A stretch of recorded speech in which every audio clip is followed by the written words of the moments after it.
Harold Phillips is accused of assault on his wife June, occasioning actual bodily harm. The defendant dismissed his barrister yesterday and elected to defend himself. The jury in this trial has been selected from members of the public who are eligible for jury service and whose names appeared on the electoral register. Today opens with the prosecution continuing to present their case. Sergeant Hughes, would you tell the court what you saw and did on the 5th of September last year? I was on duty in the magistrate's court and I was standing by the doors just inside the courtroom. Suddenly a man I recognised as Mr. Phillips, the accused, leapt to his feet shouting and ran down the side of the court. I immediately moved to restrain him and remove him from the court. I saw a woman rise from her seat and attempt to intercept him. She was pushed violently to one side, striking her head on the wall. I got to the man, restrained him, and removed him from the court. You say you saw the woman violently pushed against the wall? That is correct, sir. There's no doubt in your mind, then, that she was pushed, and it was not an accidental collision? I'm quite sure. Thank you, Sergeant. You say you saw me stand, begin shouting, and then run down the aisle. When did you move to restrain me? As soon as you started shouting. And you moved quickly? I ran. Precisely, so you were running when the collision took place? Yes, I must have been. No, there's no must have been about it. Were you or weren't you? Yes, I was running. So even though you were running across the court when the collision occurred, you can still say on oath that you're sure she was deliberately pushed? Yes. You ask us to believe a great deal, Sergeant. I ask you to believe what I saw. Or what you thought you saw. I'm aware of the difference. I'm saying what I saw. All right. Did I struggle with you? Not really. But I wouldn't have expected you to. Oh? Why? Well, struggling in a full Nelson is a difficult business. Is it? Well, I wouldn't know. I'm not a man of violence, and I wouldn't dream of struggling with a policeman. What did I say when we got outside? You kept saying, that bloody hypocrite. And who was I talking about? You didn't say. I'm here to give evidence of what I saw and heard, not what I thought. Yes, very proper. But at all events, I gave you no trouble and was calm. Yes, but I would have expected you to be. Well, why? Being alone in a cell is a calming business. You're a philosopher, aren't you? No, a policeman. All right, as a policeman, then, don't you find that when you attempt to arrest somebody, seconds after they've been involved in a violent physical assault, the violence spills over onto the arresting officer? Sometimes, not invariably. No further questions, my lord. Thank you, Sergeant. That concludes the case for the prosecution, my lord. Very well. What about Jeremy Halstead? What about him? Well, I thought he was being called by the prosecution. My lord, I have to prove my case beyond all reasonable doubt, and it's a matter of judgment for me to decide how many witnesses I call. If I called all the witnesses who were in that court on the day in question, we should be here forever. I rest my case on the evidence of the witnesses you've already heard. It's a bloody mafia. A barrister's mafia. You seem to regard yourself as being free to rave and shout in any court you're in. You are not. Any further statements like that, you'll find yourself in prison for contempt, regardless of the outcome of this trial. I'm very sorry, my lord, but I was upset that Mr. Halstead is not being called. I need to question him. If you need a witness for your defence, and you can satisfy me that it is necessary, you can subpoena him as a defence witness. Well, of course I need him, my lord. He was the nearest man to me when I accidentally collided with my wife. And the only man in court, apart from the magistrates, who was actually facing me. All the others were looking sideways on. My lord, Mr. Halstead made no statement to the police, and there's no reason to believe that he saw what was going on. He was, after all, at the front of the court, conducting his own case. I cannot help speculating that Mr. Phillips is motivated by a desire to cause as much embarrassment as possible. Yes, but what I want to know is why he didn't make a statement, because he thought it might help me. This is precisely what I had in mind, my lord. Insinuations against Mr. Halstead. Surely, my lord, I'm entitled to subpoena anyone who was in the court that day, and in the hope that they might have seen exactly what happened. Oh, very well. I shall order that a subpoena be issued for Mr. Halstead. But if I see that you are abusing the witness, I shall release him. Do you understand? Yes, my lord. I am Jeremy Halstead, my lord, and I will give evidence if asked. Oh, very well. May I just mention I'm due to appear on a case in Manchester Crown Court tomorrow. I wonder if I might be able to give evidence today. Mr. Phillips? I've no objection to calling him now, immediately. Very well. And you are a barrister, Mr. Halstead? Yes. Will you tell the court what you heard and saw on the day in question? I was prosecuting a case at Fulchester Magistrates' Court when I heard a commotion in the court behind me. A commotion? Yes. What sort of commotion? A man was shouting. I turned... Just a moment, Mr. Halstead. What was the man shouting? What were his exact words? I heard the words hypocrite and wife-stealer. I see, so you turned round. Yes. Why, because you recognise the words as applying to yourself, perhaps? No, anyone shouting anything in a court would cause one to turn round. I see. And what precisely did you see? I saw you standing and making towards me. And were you surprised to see me? No, you had threatened to appear at court. Threatened? We've heard that word before, haven't we, from Mrs. Phillips? Did you coach her in her evidence? My lord. Must you make these suggestions, Mr. Phillips? My lord, it's a question. Surely the jury has a right to know how independent the testimony is. Oh, very well. Did you coach her in her evidence? Of course not. But we live together. And naturally, we've discussed you, and you're continually pestering us. We feel alike about it. So it's hardly surprising that we use the same language. Were you surprised to see me in the court? No. You had threatened to appear, but I'd hoped you'd come to your senses. Had I told you I was coming to court to make a disturbance? No. What had I said then? As far as I recall, you said that you would attempt to see me at court after I had finished. But evidently, as you say, I didn't wait for that. Evidently. Can you think of any reason why I should have changed my mind? I'm a barrister, not a psychiatrist. Could it have been the nature of the case? Oh, I'm not here to speculate. Could it have been that you were riding a very high moral horse and being very censorious of someone who sexually, compared to you, was a babe in arms? My lord, this is completely irrelevant. If the accused is saying that he was provoked into committing this assault, then he should plead guilty and then plead in mitigation of sentence. If you are seeking to prove that you were provoked, let me explain that is no defence to the charge. Indeed, it merely strengthens the case of the prosecution, in that it proves you had a motive for what they allege you did. I have nothing further on that point, my lord. You say you saw me making towards you. Yes. Then what? Well, Mrs. Phillips stood up and attempted to restrain you. You put your left hand just above her waist at the bottom of her ribs, and with a thrusting movement sideways, you pushed her with a deliberate, forceful movement. That is a remarkably detailed description. I'm trained to be detailed. Are you sure it's not because you've sat in court here and heard the confessions of Mrs. Phillips, who wasn't really sure whether I'd pushed her or brushed past her, and you think you might be able to remove all that doubt? I'm telling you what I saw. You said you weren't a psychiatrist, but you sounded then like an anatomist at least.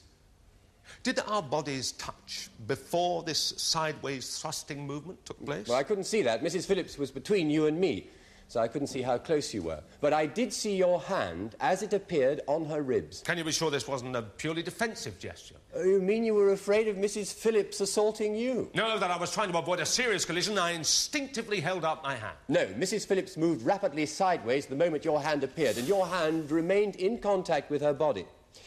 Unless Mrs. Phillips suddenly decided to throw herself headlong into the wall and your hand remained on her ribs all the time, it must be that you pushed her. All right, all right. You believe that I pushed her. Does that surprise you? I don't know what you mean. Well, you have lived with my wife for some months now. Has she ever told you once that I ever hit her? No. Or physically ill-treated her in any way? No. So as far as you know, my action was out of character? I don't think I really know you well enough to be able to answer that question. All right. Nothing you do know about me might lead you to expect that I would suddenly become a wife-beater, would it? No. Good. Now, let's return to the night you met my wife. My lord, when the accused asked for this witness, he said he wanted him to give evidence about the assault. Such evidence would be material. The question he now proposes to ask cannot possibly be material. Mr. Phillips? But, my lord, this subject has been dealt with in evidence. My wife talked about it. That's right, she talked about their first meeting and she talked about the assault. Surely, as I've pointed out, their language is largely the same. Surely I must be allowed to test their truthfulness against each other. You are entitled to ask questions on peripheral matters for the purpose which you stated, but they must be for that purpose. Thank you, my lord. Do you remember the night you met my wife? Yes, of course I do. And did you take her home to your house? Yes, I did. And you slept together? Yes. But you're a married man, Mr. Halstead. Well, aren't you? Yes. So how could you be sure that your wife would not be there to disturb this pleasant arrangement? Well, she said that she wouldn't be coming home. When did she tell you? At the party. And where did she tell you she'd be? I don't really see what all this has got to do with the charge. You don't have to, Mr. Halstead. You're not standing here above all the petty sins that you make your living from. You're in the box. Where did she tell you she'd be? My lord, do I have to answer that question? Why do you want to know the answer, Mr. Phillips? It is essential to establish this witness's veracity, my lord. I hope it is, Mr. Phillips. Answer the question.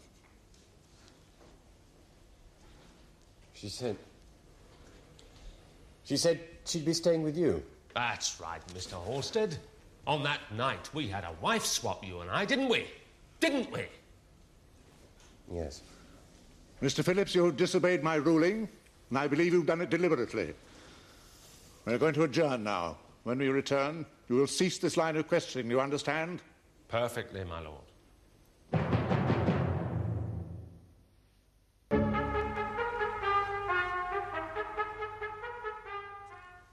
The judge has forbidden me to ask you about your former social life, so answer me this. On that day in September, did you make any connection in your mind between the way you lived and the attitude you adopted to those people in that trial? I don't know what you mean. Well, the accused in that trial seemed to have a pretty relaxed attitude to sexual matters. Yes. And you talked to her as if from an Olympian moral height. You, a self-confessed wife-swapper, were pouring scorn on that woman. I was prosecuting a case as a professional barrister and proceeding in a perfectly normal way. But you can see why I was provoked. I cannot accept a plea of provocation on a charge of assault and affray, nor would your counsel. I imagine that's why he walked out. Mr. Halstead, you know perfectly well that is a grossly improper remark. I'm very sorry, my lord. Perhaps I could enter a plea of provocation. And I will not accept your defence either. Mr. Phillips, your questions are still totally irrelevant. Will you please change the subject? Or better still, finish with this witness altogether? I shall, my lord, very quickly. Mr. Halstead, why wouldn't you see me? Talk to me? There was no point. Your wife had made her decision. I was delighted. There was nothing to be gained by a fruitless, emotional meeting. Except perhaps this trial might have been avoided. No further questions, my lord. Mr. Halstead, did you have any intention whatsoever of provoking Mr. Phillips? No. And you've now established a proper relationship with Mrs. Phillips? Oh, yes. Divorce proceedings are underway and we're going to be married as soon as possible. Good. And your refusal to see Mr. Phillips was because you wished to disassociate yourself entirely from your former way of life? Yes. My lord, is this meeting of the Barristers' Mutual Benefit Society relevant to the case? Have you any further questions, Mr. Harvesty? No, I have finished, my lord. I call Mrs. Sybil Halstead. Mrs. Sybil Halstead.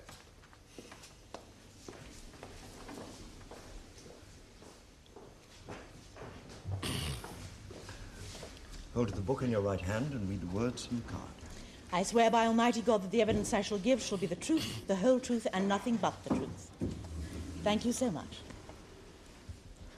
You are Mrs. Sybil Halstead? That is so. And you are the wife One of... moment. Will you please give us your address, Mrs. Halstead? 97 Avonlea Gardens, Fulchester. Thank you. Yeah? And you are the wife of Jeremy Halstead? Well, I am at the minute, but I don't know for quite how long. I gather our little arrangement has just come to an end. By little arrangement, I take it you mean your marriage? Yes. Then please be accurate. But I was, my lord. I mean, look at him. One could hardly describe a relationship with him as a grand alliance or even a marriage. Now, I think little arrangement is far more accurate. Please don't play with words in this court. Just use plain, unambiguous language. But I must be allowed to obey my oath and answer questions truthfully. Carry on, please, Mr. Phillips. Do you remember the night when your husband first met my wife? Yes, of course I do, darling. Mrs. Halstead, I will not have this court use of vulgar display. Now listen and listen carefully.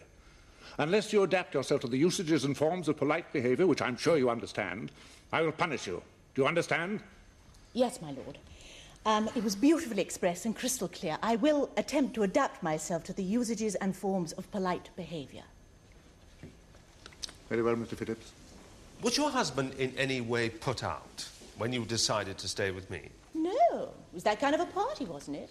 I imagine anyone who went home with their own wife or husband would have felt rather cheated.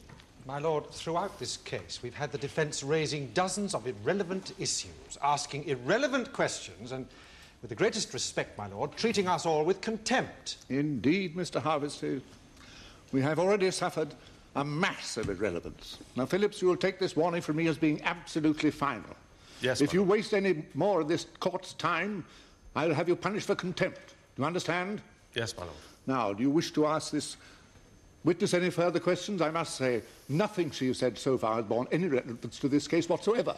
It is essential that I continue the questions, my lord, but I will change the subject. Very well, but bear in mind what I said. Mrs. Halstead, we've seen each other several times since our spouses left us to set up together, haven't we? Yes, but I don't think we should go into details, do you? We don't want to offend the judge. Mrs. Halstead, what has been my attitude towards Mr. Halstead during this time? Well, to me, quite honestly, incomprehensible. In what way? Well, you kept trying to see him. And why did he keep trying to see him? He wanted his wife back. He wanted to talk. Just talk? Well, he felt if he could persuade him to release June, they could have another go at their marriage. I see. Mr. Phillips? And you kept trying to dissuade me? Yes, of course I did. I kept telling you. To my certain knowledge and experience, he doesn't improve on knowing. On the contrary. But can you say quite categorically that I tried again and again to see your husband? Yes, I can. And what was the result of his continual rejection of me? You became more and more boring. Boring? Yes, you became depressed and preoccupied. Not the man I first met at all. And did I tell you why I wanted to see Mr. Halstead? Yes, frequently. And you were, shall we say, contemptuous of this? Well, yes, it does rather reduce marriage to the level of a fairground coconut shy, doesn't it, darling? I'm sorry, my lord. Mr. Phillips. And you had no doubt, whatever you felt, that my motives for wanting to see him were sincere? No doubt at all. As I say, you became very boring. Thank you, Mrs. Halstead. No further questions. Mrs. Halstead, why have you come here to this court to give evidence? Because Mr. Phillips asked me to, and I thought it my duty to help. Justice and all that. You always do your duty, do you, Mrs. Halstead? Yes, doesn't everyone? Haven't you come here as part of a plot with Mr. Phillips to take revenge on your husband? Oh, dear, I really do find that rather devious. Very clever of you to think of it, but I must almost regretfully plead not guilty. You dislike your husband, don't you? Ah, now that's not half so clever. Of course I dislike my husband. It's perfectly obvious. Well, I put it to you that you've come here to express that dislike and to damage his career and reputation. But why should I assist in doing something that he is doing quite successfully and totally unaided? Why do you dislike your husband so much? Because he left you? No, on the contrary. It's the first thing he's done for years has given me any pleasure whatsoever. Then why have you come here to damage him? I haven't. I told you I came here to help Mr. Phillips, if I can. How can you help him? Well, I don't really know, but he felt that if he came here and could explain in court how he tried to see my husband legally and without fuss, the jury might understand his alleged outburst. But you don't believe that? I don't really know. I do know that he did try and see my husband in every way he knew possible, and when he couldn't, he became depressed and preoccupied. Now, whether or not that's going to help him, I really don't know. Well, perhaps he thinks that'll help him. Well, let's hope it does. After all, we none of us like to see people unhappy, do we? We all hope he gets off, surely. My husband always used to say when he was prosecuting, he didn't want to see anyone punished. He was just doing his job. I assume you're the same, so let's all hope I've helped him. Mrs. Halstead, I find it very difficult to believe that your appearance here at this court isn't seen by you as some elaborate joke. Do you? Yes. How very interesting. And what possible fun do you think it is to stand here and discuss the most boring marriage since Queen Victoria's, and to be constantly reprimanded for being honest? You say that Mr. Phillips was constantly trying to see your husband? Constantly. Oh, constantly. You mean that since the breakup of your marriage, you and Mr. Phillips have been living together? Living together? Well, that would be absurd. One doesn't break out of Dartmoor in order to break into Wormwood Scrubs. We have seen each other from time to time. But having only recently discovered the joys of having breakfast alone, I'm hardly likely to find myself forced into a situation where I have to pretend that I enjoy finding things to say over toast and coffee. Nevertheless, I put it to you that you and Mr. Phillips are more than just good friends, that you've had a physical, sexual relationship with him ever since your marriages broke up. Well, of course we have. You really do seem to be a very cynical gentleman. If we hadn't got a physical relationship, under the circumstances, we should be less than good friends. Oh, you'd find it difficult, would you, to contemplate a friendship with a man without a physical element? No, I could contemplate it. Doesn't necessarily mean to say that I'd enjoy it. So you admit to being Mr. Phillips's mistress? Oh, how quaint. Do you know I haven't heard that expression in years? Charming. You haven't answered my question. It's very difficult. Of course, Mr. Phillips and I have made love from time to time. But whether or not that constitutes my being a mistress or not, it's difficult to say. I just haven't thought about it. So it isn't surprising, is it, that when Mr. Phillips finds himself in trouble, you trip along here to support him? No, it isn't. Should it be? It does indicate how much weight one should give to your testimony. Yes, it does. I'd rather believe someone's friend than their enemy. It's difficult enough to believe in the objectivity of friendships. Almost impossible to believe in the objectivity of enmity. Oh, now that's very clever, Mrs. Halstead. Yes, it was rather, wasn't it? You'll understand when I say that it's too clever by half. You seem very much more concerned with the effect that you're having here, rather than trying to help this court. More concerned with style than truth. There you are. You're being cynical again. And why should style and truth be opposites? You really do seem to have a very depressing view of life. And you are very concerned with style, aren't you? Yes. The form of things is very important. Isn't that why you're wearing those clothes and the judge wearing his? Isn't it an attempt to gain authority by style? And you have come along to this court to show off your style and not to help Mr. Phillips? No. I came to help Mr. Phillips. But if one has to appear in court dealing with some grubby little fracas that's been blown up out of all proportion, if one has to stand here answering questions about the most intimate and usually private areas of one's life, isn't it better that one does it with some style rather than catch the rather furtive, prying disease that seems to be endemic in English courts?